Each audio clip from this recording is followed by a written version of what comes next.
the 10 ones of Dharma, or the 10 characteristics of Dharma.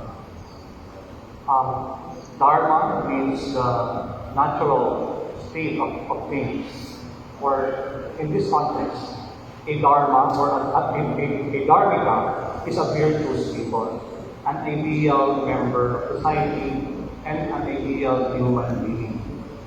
Out of this, the 10 characteristics of Dharma is this. First is patience. Second is forgiveness. Third is sense of control. Fourth is non-stealing. The fifth is cleanliness. The sixth is control of organs. The seventh is benevolent intellect.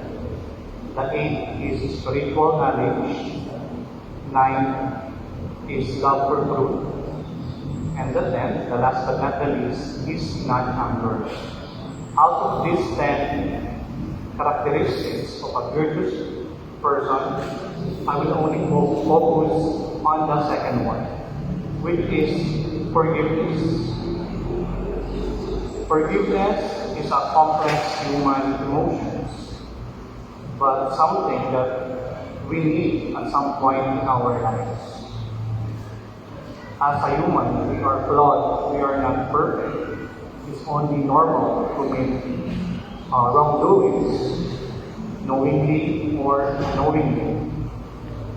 But to become a virtuous people, we should practice forgiveness.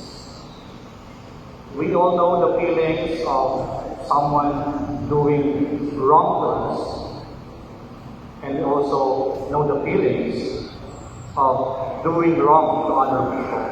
So we have an idea of how it is to forgive and how to accept forgiveness. Baba wants us to practice forgiveness. It's one of the most important virtues of being a spiritual aspirant. You can think of forgiveness as a bridge between two rivers. If you don't forgive, then it's like being stuck on the other side of the river. But if you practice forgiveness, you can cross over the other side and you can continue your journey. So, forgiveness is very important as part of human experience. I want to share one Baba story that I am familiar regarding this topic. One day, a Mardi went to Baba. He is complaining about his neighbor. He said that his neighbor did something terribly wrong to him, and he is suffering because of that. And Baba, as great he was, he told that Marty, go to your neighbor and ask for forgiveness. And then this Marty was surprised, and he said, Baba, I think you misunderstood what I just said to you. It is the other way around. It is my neighbor who did wrong to me. And then Baba smiled sweetly and said that, go to your neighbor and ask for forgiveness, so you can let go of the past and all other negative emotions, and you can continue with your life in a state of peace. And then the Marty, of course, followed what Baba instructed him and went to the neighbor that wronged him. And the neighbor was surprised because he realized that this is strange. He's the one who did the wrong, but it is the other person who is asking for forgiveness. So because of that strange experience, they were able to mend their broken relationship and then continue as having a good neighbor relationship after that. And so it works what Baba instructed to him. And he went back to Baba and told that story to him personally again. In our life, we are governed by our moral codes, our yama and niyama. But more than that, we also have other sets of instructions for us to have a proper and virtuous life. One of those, other than the 16 points, we have the 15 points, right? And the first of the 15 points is forgiveness. Forgiveness doesn't just letting go of the past or condoning the bad actions of other people.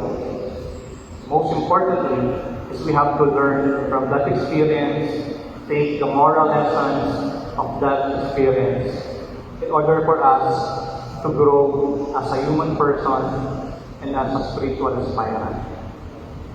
But make no mistake, you can only forgive someone who has done wrong to you. But if a person has done terrible things to society, then you have no right to forgive that person. You have to consult first the collective body in order for forgiveness to happen. But that person has to rectify his or her actions. In Ananda Marga, we encourage people to transform their lives, to take diksha or initiation. And once the diksha happens, you have to move on. You have to forget all the bad things you have done in the past. And then begin again as a new and completely different new person. That's why after the diksha or initiation, we are given a new spiritual name or Sanskrit name. And that represents a new chapter in our lives. To forgive is not an easy thing. It takes courage, both in the parts of the person asking for forgiveness and then the person who is accepting the forgiveness. To forgive, Baba said, is to release yourself from vindictive feelings towards anyone. So it means to forgive means you are doing good not only for the other people, but equally important is you are doing good for your own sake. It is releasing yourself from the bandage of negative feelings, from the burden of the past. And we all need this from time to time to begin again and start a new life.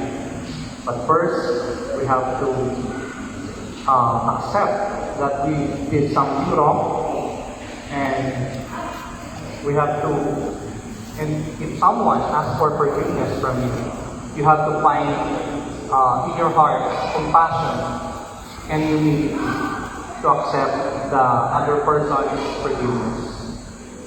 Life should not meant to be perfect. You can only strive to be one. So forgiveness is a very good practice along the path of the spirituality. It is a practice, means it's not easy, but it becomes easier as you keep doing it. And Baba has given us sets of instructions, philosophy and practices, so that our life will be sweet and will be blissful along the way. So I hope we learned something from today's Baba's discourse, and thank you very much. Enjoy the rest of the program. Namaskar.